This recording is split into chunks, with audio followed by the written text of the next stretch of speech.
All right, guys, so how to make the cool chase videos where it looks like a drone is following you behind your car and you don't see any selfie sticks or poles or anything like that, such as this.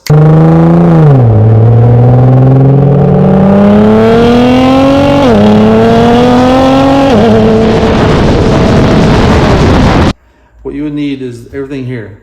You need a suction cup mount, which this one I got on Amazon. It's a Delkin. It's got 3 suction cups. It's not falling off, and I don't think that it would. I mean, it's very good. So just buy that on Amazon. That'll work. Along with this Tellison selfie stick. It's carbon fiber actually, so you can see there it just slides out about 3 feet maybe. And it has a mount for the GoPro on there. So you need that, and it folds up really nice, and it also unlocks, and these fold down to make a tripod. You need that, and then of course you need your GoPro. So you have to have the GoPro MAX. If I get it out of the bag, the GoPro MAX.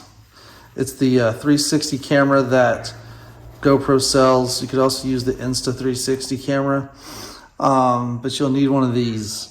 And these pop out, and it just mounts on the top of that, and this mounts to this, and then you're all good to go. But you have to have a 360 camera. It could be the GoPro Max 360, or it could be the Insta360, and it comes with a cool case and everything. And I have a couple of extra stuff in here. With the video, I have a video where I did use the protective lenses that they send for the lens on the camera. Just snaps on there, pops back off in case it falls off. You don't want it to get scratched up, but this is there. From what I've heard, you could buy these, but you can't replace the lens yet. So it just, of course it's going to obstruct it a little bit and make it a little different look versus not having any. So I have a couple videos with this on and with this off. So next I'll show you how I put it all together on the car. Okay, so to mount it to your car, first thing you gotta do is you gotta unscrew the bottom of this. Not the unlock button, because the unlock and lock folds the feet out. So you're just gonna want to unscrew this,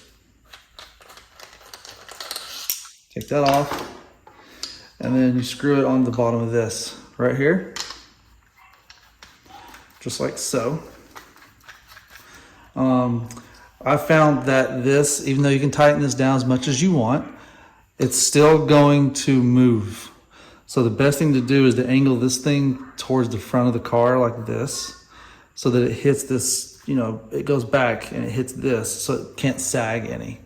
And then you want to take your GoPro Max or the Insta360, but since we have the GoPro Max, you fold your little feet out, and then you're going to mount that into here, just like so. And I'll show you a very important way to mount this so that you make the pole invisible. So once you get the GoPro on here and mounted, you want to make sure that the pole is straight in line with the camera itself. And what I mean by that is you want this to be straight like that. So you see how it's all just straight at an angle in line with the pole. So when this comes out, see what I mean? You just want it to be straight. And it doesn't matter what orientation you have it, whether it's sideways, whether it's up and down. I generally mount mine like this with the screen part down. This is kind of how I use mine, just like that. But just make sure that the camera is straight in line with this to make it invisible. If it's up like that or down too much or something like that, then you're going to see the pole. So just make sure it's in line with the pole, and it'll disappear and you won't see it. You will see the mount on the car, so mount it on glass, or if you have a black car, it doesn't really matter too much, but the pole will be seen if you don't have it straight in an angle. All right, I'll go to the car. So we're back over at the GTR. So again, you can see the pole, the camera, all straight in line. This bracket piece, you can change this in many different ways, whether you put it on a car, boat, airplane, snowboard, whatever you want to put this on, you can put it on, because I mean it's got 3 suction cups, and GoPro only sends 1 with theirs. So I mean it's very sturdy. It's not going anywhere.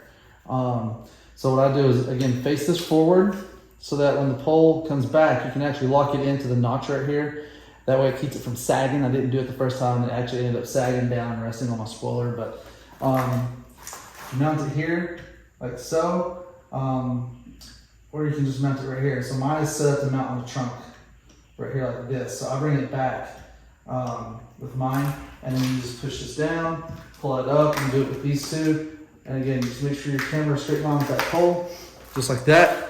And that's how it mounts. And then you can just pull it back out as much as you want.